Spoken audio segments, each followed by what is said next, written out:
Before we get into 15 million merits, let's first flash back to the year the episode was released, 2011. In 2011, e-commerce entered its adolescence with $194.3 billion in worldwide sales, compared to $4.9 trillion in 2021. Amazon only had 56,200 full-time employees globally, compared to the 1,608,000 as of 2022. Metaverse and cryptocurrency, however, were way in their infancy. At the start of 2011, Bitcoin was on par with the US dollar for the first time. 10 years later, at its highest point, one Bitcoin was worth $64,400 US dollar.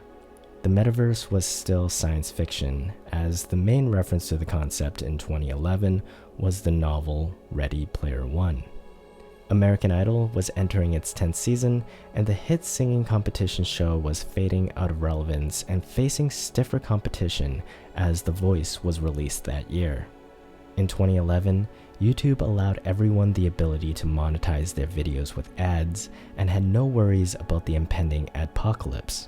The exercise company Peloton didn't exist yet, and the latest internet trends were planking and first world problem memes.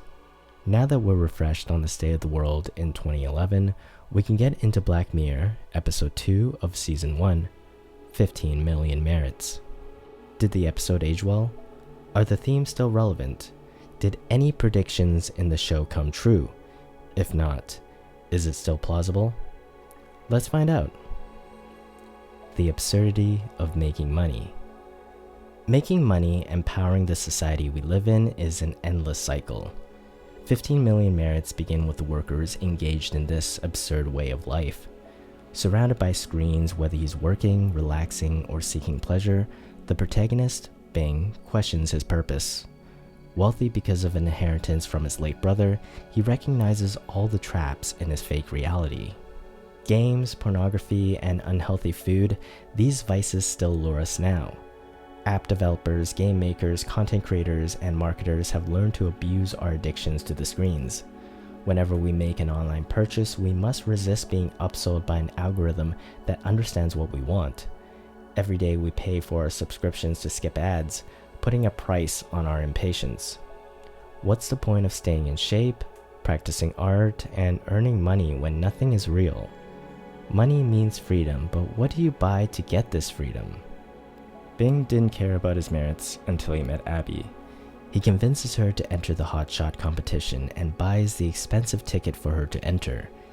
He finally feels he has invested in something worthwhile, and even though he subsequently loses her to the corrupt world of adult entertainment, he saves up to have his own time with the judges. He now has something to say. Today we are hustling, making money, and growing followers to impress some invisible judges. But what's the end goal? Who are we doing this for? Are we helping people? Are we sharing an important message?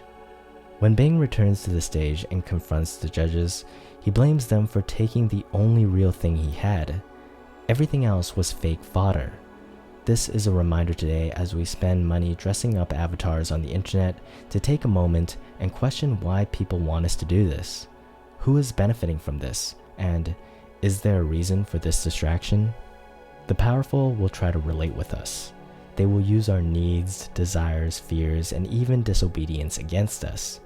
There's always a carrot dangling in front of our faces, whether it's money, followers, or approval. But the question remains, where is this carrot guiding us? A new version of reality. Many have already taken a step into the virtual world by creating avatars on social media, in the metaverse, or on other digital platforms. When we create an avatar, we brand ourselves. We're no longer a number on the screen. We get to be goofy characters or have funny names. While we can choose how we appear, we still can't control how the world perceives us. Perhaps the approach is not to be so different. We should still look like ourselves and hold on to what we know is real. If we are riding a bike, we shouldn't be so detached. We should make the experience feel as authentic as possible. Digital exercises can perhaps keep us tethered to reality while acting like a bridge into the virtual world. We've seen major innovations in this industry over the past decade, from the early days of Wii Sports to pricey home workout equipment today, such as a tonal fitness mirror or Peloton bike. While exercising will always require our body, many activities will not, and those are the ones that will bring us deeper into virtual reality. Travis Scott's Fortnite concert in 2020 drew over 12 million gamers. It's not unusual for people now to go to live events exclusively in the digital world. Fully immersive virtual reality is becoming a norm.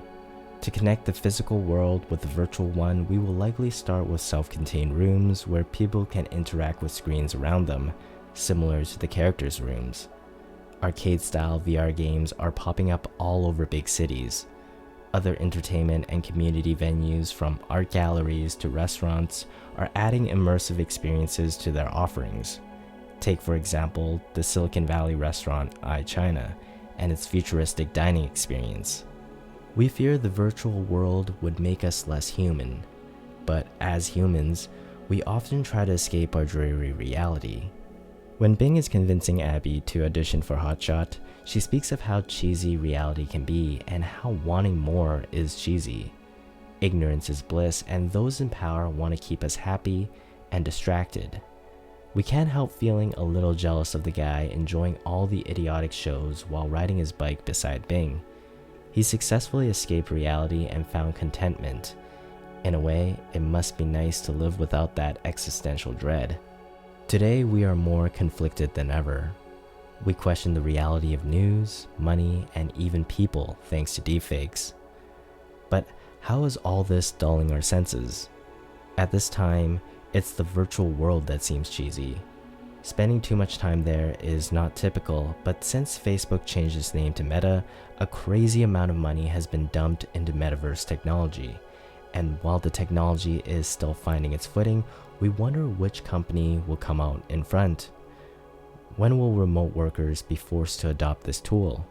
If that happens, will we be able to go back, or will we find ourselves too reliant on the virtual world, questioning the value of the physical one? What will become of us when our avatars are the ones having all the experiences? The lure of fame. In a world where competition is stiff, we tell ourselves a story. We can do it. We are special. We are dedicated. Others have done it in the past, so why not us? Others have saved up, starved, and taken a chance on themselves, and we can do it too. But there's a concept called survivorship bias where we only hear success stories. How many have failed and never gotten a chance to warn others before their voices were drowned out? Like art, podcasting, publishing, athletics, and many other pursuits, the world of 15 million merits is ultra competitive.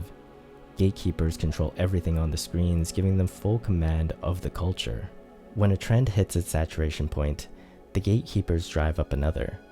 After all, there isn't room for everyone to be a star in the same genre. We see much the same today in the TikTok generation, where everyone feels they can be famous. The reality is there's only so much room for dancers and singers. If you're not on the top tier, you'll need to find a niche or a gimmick. In Abby's naive and vulnerable state, drugged with compliance and feeling the rush of attention, she gets caught up, manipulated, and then agrees to do things she didn't intend. No one is immune to those pressures and temptations, especially not after all they fought, risked, and spent getting to that spot. The encouragement of the world can come from a sinister place.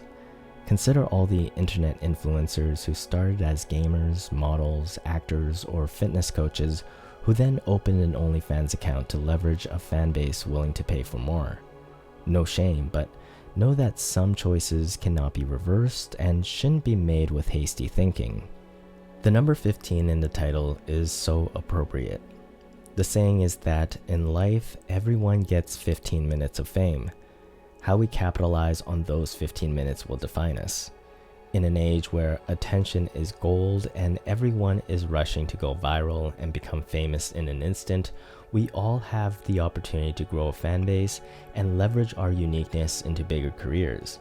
That is, if we don't run out of time, have others copy us, fail to innovate, and fade into obscurity first.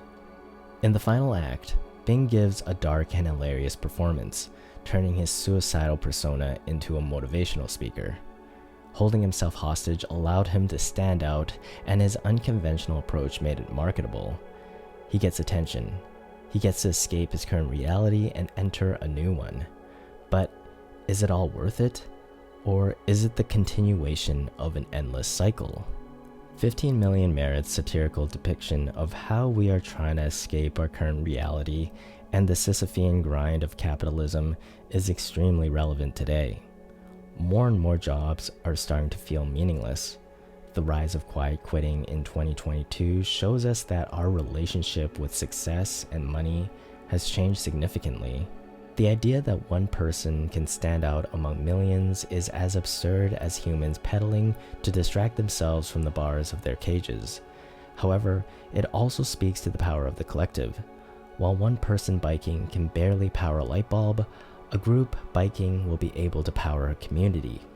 Whether you're unique or not, it doesn't really matter.